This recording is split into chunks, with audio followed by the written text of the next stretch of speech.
Assalamu alaikum. Congratulations friends. You have reached the final lesson of this English typing course. Today it's time for your final speed test. Open a typing website like 10 Fastfinger or typing.com and take a 5-minute test. Aim for both accuracy and speed together.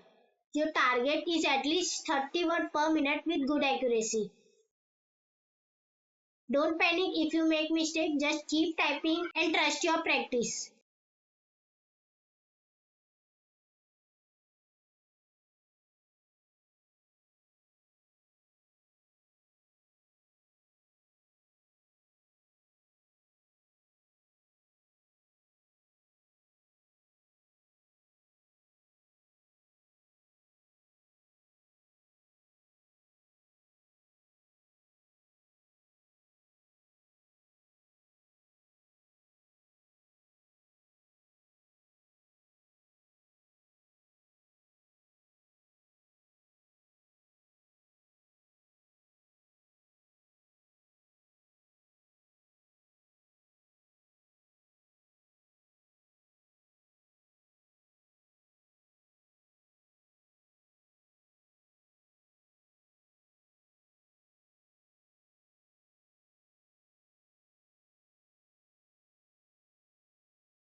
If you achieve the goal, well done, you are now a confident typist. If not, don't worry, simply continue practicing the exercise from earlier lessons, especially home row and sentence drills, until you improve. Remember, typing is a lifelong skill that keep getting better with use. Thank you for completing this journey with me. Keep practicing, stay consistent, and enjoy the benefit of fast and accurate typing in your daily life. And don't forget to like, share, and subscribe for more useful learning content. Congratulations once again, you are now a trained typist.